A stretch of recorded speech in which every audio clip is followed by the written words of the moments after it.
नमस्कार दर्शक बंधु आज हूँ 15 जुलाई 2026 चलतु देखने आज सकाल पाणीपाग अपडेट।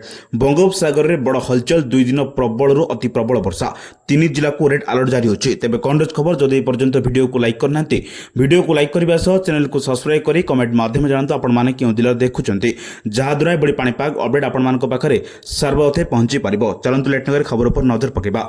पाणीपाग को नहीं बड़ अपडेट राज्य में वर्षार प्रकोप आहरी बढ़ाक जाऊँगी। पाणीपाग विज्ञान केन्द्र पक्षर उत्तर उपकूल ओडिशा सतर्कता आगामी 24 घंटा मध्य केतेक जिले में अति प्रबल वर्षा हेबार आकलन लोकों सतर्क रहा परामर्श रही। प्रशांत महासागर में सृष्टि होता एक हलचल बंगोपसागर पर्यंत पहुंची। एवं यह पवन को तीव्र गति उपरकू ठेलुची जहाँफल घन बादल सृष्टि होपर आशा कर पुणी थे वर्षा होगा जाऊँगी। अनुमान कर सिस्टम आगामी 2 ରୁ 3 दिन मध्य ओडिशा और पश्चिम बंग आड़ को गति कर भारत वर्षार परिमाण वृद्धि पाइब और आगामी किसी सप्ताह मध्य यार प्रभाव मध्य उत्तर भारत पर्यंत भी पहुंची पारे।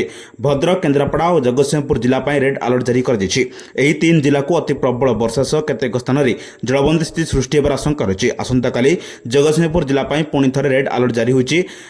उत्तर उपकूल में 9टी जिला को ऑरेंज अलर्ट और अन्य 10टी जिला को येलो अलर्ट जारी होती। रथयात्रा समय मध्य वर्षार प्रभाव रहा संभावना रही। केन्द्रापड़ा जगतसिंहपुर कटक जिला ऑरेंज अलर्ट जारी होता बेले अन्य 20टी जिला येलो वार्निंग जारी होती। रथयात्रा को आसुवा श्रद्धालु मानू पाणीपाग अपडेट उपर नजर रखा परामर्श रही। गुरुत्वपूर्ण खबर पाइबा आम चैनल जोड़ी रुहतु। ब्यूरो रिपोर्ट सावधान ओडिशा।